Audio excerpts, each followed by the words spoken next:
Matrix आप लोग को पढ़ा चुके थे इससे पहले हम। आज इसके बाद नेक्स्ट चैप्टर जो है वो क्या है, डिटर्मिनेंट।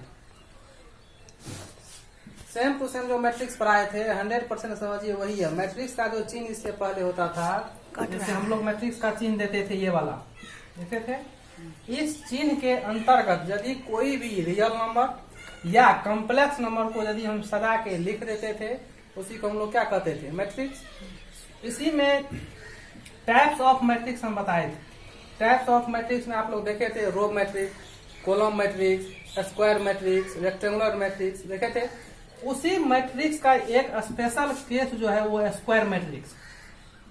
और matrix square matrix. Square matrix हम लोग किसको कहते थे, आप लोग को याद होगा, जिसमें रो की संख्या और कॉलम की संख्या बराबर होता है। जिसमें रो की संख्या और कॉलम की संख्या बराबर होता है, वैसे मैट्रिक्स को हम लोग कौन मैट्रिक्स कहते थे, स्क्वायर मैट्रिक्स। उसी का ये स्पेशल केस है। उसी स्क्वायर मैट्रिक्स में यदि हम ये वाला चिन्ह देख रहे हैं, जैसे ये है 2, 3, 4, 5, 6, 7, 8, 9, 10, ये स्क्वायर मैट्रिक्स हुआ। इसी मैट्रिक्स के एलिमेंट यदि इस चिन्ह से, ये चिन्ह देख रहे हैं, हम जो जानते हैं 2, 3, 4, 5, 6, 7, 8, 9, 10, सिर्फ क्या है, चिन्ह का अंतर है। इसमें रो की संख्या और कॉलम की संख्या दोनों क्या है, बराबर है, इसलिए इसको कहेंगे। अब ये डिटर्मिनेंट हो गया, सिर्फ चिन्ह देख लीजिए, चिन्ह का परिवर्तन है। इस चिन्ह के अंतर्गत यदि किसी भी रियल नंबर या कॉम्प्लेक्स नंबर को हम सजा के लिख देते हैं, इसी को क्या कहते हैं, डिटर्मिनेंट। अब आपका अगला क्वेश्चन होगा, सर यदि इस चिन्ह के अंतर्गत हम एक गो रो देते थे, रो मैट्रिक्स दिया, इसमें भी होता है क्या, लेकिन इसमें ऐसा नहीं होता है। डिटर्मिनेंट में रो डिटर्मिनेंट नहीं होता है, रो कॉलम डिटर्मिनेंट नहीं होता है। सिर्फ इसमें स्क्वायर मैट्रिक्स का ये स्पेशल केस है, जिसमें रो की संख्या और कॉलम की संख्या बराबर होते हैं। उसी के इस चिन्ह के अंतर्गत यदि सजा के हम लोग लिख दे, उसी का नाम है डिटर्मिनेंट। आप लोगों को क्लियर कर समझ में हमको लगता है आ गया होगा कि डिटर्मिनेंट किसको हम लोग कहेंगे। ये हो गया डिटर्मिनेंट। अब आता है कि सर ये तो डिटर्मिनेंट है, तब इसका वैल्यू हम लोग कैसे निकालेंगे। तो ये जो डिटर्मिनेंट है, डिटर्मिनेंट का एग्जांपल यदि लेना चाहें हम लोग, तो फर्स्ट एग्जांपल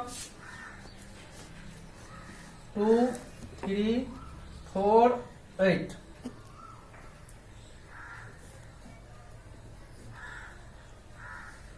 ये क्या है, एक डिटर्मिनेंट है जिसमें रो की संख्या कितना है, 2, और कॉलम की संख्या भी 2।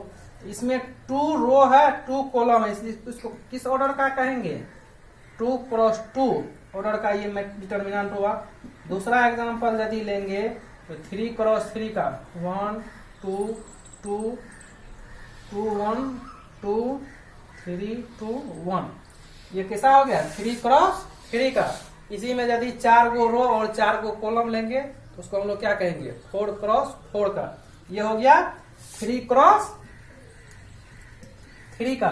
ये है 2 क्रॉस 2 का। ये है 3 क्रॉस 3 का। यदि 4 गो रो 4 गो कॉलम लेंगे तो 4 क्रॉस 4 का। यदि 5 गो रो 5 गो कॉलम लेंगे तो 5 क्रॉस 5 का। इस तरह से। लेकिन आप लोगों को, हमको लगता है 3 क्रॉस 3 से ज्यादा पढ़ने के लिए नहीं होगा। मैक्सिमम 4 क्रॉस 4 का, किसी स्टैंडर्ड बुक में, सब में नहीं, जनरली 3 क्रॉस 3, 2 क्रॉस 2 का आप लोग पढ़ सकते हैं। इतना यदि, तो ये एग्जांपल हुआ। अब इसमें आता है कि इसका हम लोग वैल्यू कैसे निकालें, इसका मान निकालने के लिए अब आप लोग को मैट्रिक्स में भी हम एक चिन्ह दिलाए थे, आपको याद आया, याद कीजिए थोड़ा सा आप लोग। वहाँ चिन्ह के बारे में याद करवाए थे। ये है प्लस, ये है माइनस, ये है प्लस, ये है माइनस, ये है प्लस, यहाँ माइनस, यहाँ प्लस, यहाँ माइनस, यहाँ प्लस। इस चिन्ह को याद कीजिए, करवाए थे। तो वहां पर सिर्फ हम रटवा दिए थे, लेकिन इस चैप्टर में रटवाएंगे नहीं। इसका किस तरह से हम वैल्यू निकालते हैं, आज इसको हम सिखा भी देंगे। इसका वैल्यू हम लोग कैसे, किस चिन्ह पर का वैल्यू कितना होगा, प्लस या माइनस, वो आपको हम आज दिखाएंगे यहाँ पे प्रूफ करके। लेकिन जनरली तत्काल इसको यदि हम लोग याद करते हैं तो यहाँ पे प्लस का चिन्ह, यहाँ माइनस का चिन्ह, यहाँ प्लस का चिन्ह, यहाँ माइनस का, यहाँ प्लस का, यहाँ माइनस, यहाँ प्लस, यहाँ माइनस, यहाँ प्लस। तो इस चिन्ह को याद रखने के लिए देखिए, एक जनरली इसका फॉर्मूला है माइनस 1 पर power ith row plus jth column. इसका फॉर्मूला क्या होता है? -1 पर power ith row plus jth column. i किसी को दर्शाता है? रो की संख्या को, j दर्शाता है कॉलम की संख्या को। यदि इसका चिन्ह हम निकालना चाहें तो यहाँ पे देखिए ये कौन सा रो है? कौन सा रो है? ये फर्स्ट रो है, फर्स्ट रो हुआ। कॉलम कौन सा है? फर्स्ट है। तो क्या हो गया? कितना लिखेंगे इसको? -1 पर पावर 1 प्लस 1। कहां से आया ये 1? ये रो की संख्या है पहला, ये कॉलम की संख्या है पहला, ऐसे लिख दिए 1 प्लस 1। कितना हो जाएगा? -1 पर पावर 2, उसका स्क्वायर करेंगे कितना होगा? प्लस में 1। इसका चिन्ह देखिए क्या लिखे थे? पॉजिटिव लिखे थे। इसी तरह से दूसरा का चिन्ह, इसका चिन्ह ज्ञात करें तो -1 पर power ith row plus jth column देंगे। -1 पर पावर ith रो, कौन सा रो है ये? पहला वाला, पहला रो। कॉलम कौन सा है? पहला और दूसरा, तो दूसरा कॉलम हो गया तो 1 प्लस 2 कितना हो गया? -1 पर पावर 3। इवन ओड नंबर है, कितना हो गया? -1। तो चिन्ह कौन सा हो गया? माइनस, देखिए निगेटिव पावर है। इस तरह से यदि हम सबको निकाले तो टोटल का चिन्ह हम निकाल सकते हैं। जनरली हम एक और निकाल के दिखा देते हैं थोड़ा सा। -1 पर पावर, यहाँ पर कितना लिखे? पहला रो और तीसरा कॉलम। तो क्या लिखे यहाँ पे? 1 प्लस 3 कितना हो जाएगा? -1 पर पावर 4। इवेन नंबर क्या आया? +1। चिन्ह क्या हो गया? प्लस। इस तरह से आप लोग इसको याद रख सकते हैं, लेकिन हम एक ऐसा इसमें रास्ता आपको बताएंगे, इसको याद करने का तो लगता ही नहीं कि जरूरत पड़ेगा आपको, सीधा सीधा ये याद ही है।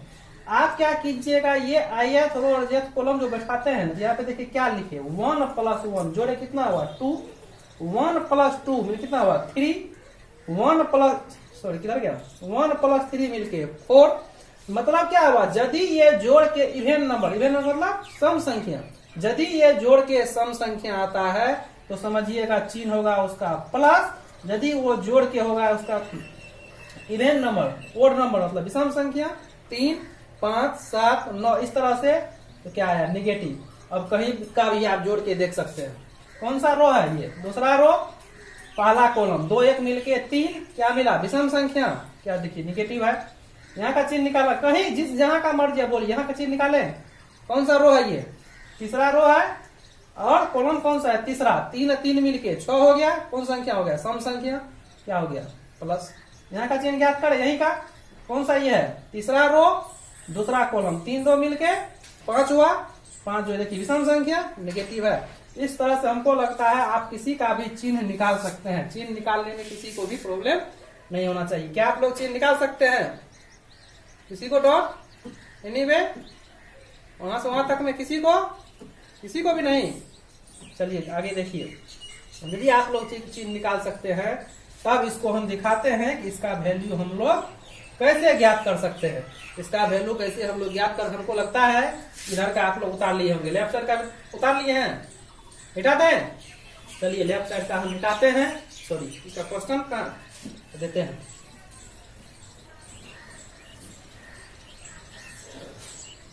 अब यदि वैल्यू निकालना है तो अब यहाँ पर लिखिए question, find the value of determinant 3, 4, 2, 8। अब कहता है इसका मान निकालने के लिए। अब इसको हम लोग सॉल्व करें, सॉल्यूशन। अभी देखिए इसमें कुछ तो नहीं कह रहा है, ए है कि बी है कि सी है कि डी है, कुछ भी दिया हुआ नहीं है। यदि नहीं दिया हुआ रहता है तो उस केस में हम उसको मान लेते हैं। मान लें, जैसे मान ले, माना ए बराबर, डिटर्मिनेंट ए बराबर क्या निकला? 3, 4, 2 और 8। लिख दिए। और इसको सॉल्व करेंगे तो डिटर्मिनेंट ऑफ ए लगाएंगे, लगा दिए। इसका जो मान निकाल लेंगे, अब ये डिटर्मिनेंट निकालने का क्या मतलब, इसका वैल्यू निकाल रहे हैं। अब देखिए इसको कैसे हम लोग सॉल्व करते हैं। इसको सॉल्व करने का तरीका है principal diagonal, product of principal diagonal minus principal of secondary diagonal. इस प्रिंसिपल डायगोनल को हम लोग आपस में गुना करेंगे और सेकेंडरी डायगोनल को आपस में गुना करके इसको हम लोग क्या कर सकते हैं, घटा सकते हैं। इस प्रिंसिपल डायगोनल को गुना करेंगे 3 गुना 8 मिलके 8 तिया 24 माइनस इसको गुना करेंगे 4 गुना 2 मिलके कितना हो गया 8। 24 में से 8 गया, कितना बचा 24 में से 8 गया 16। इस तरह से 2 क्रॉस 2 का हमको लगता है कि आप वैल्यू निकाल सकते हैं। इसका एक स्टैंडर्ड फार्मूला के तौर पे यदि हम आप लोग को देना चाहें एग्जांपल, ये हुआ पहला, ये हो गया दूसरा। यदि हम लोग दर्शाना चाहे तो इसको क्या कहेंगे A11 A12 A13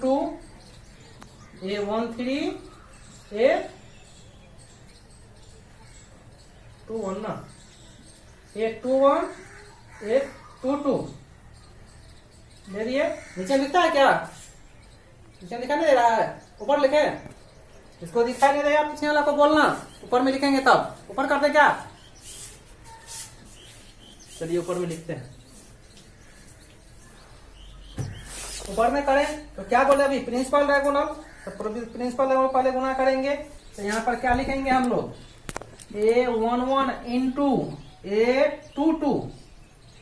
A22 minus A12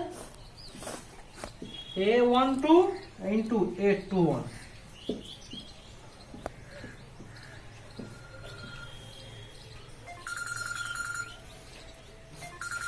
इसीलिए हम क्लास मोबाइल लेके नहीं आते हैं। देखिए फोन आ गया, इसलिए तुम लोग को कहते हैं मोबाइल को स्विच ऑफ करके रखो। हेलो,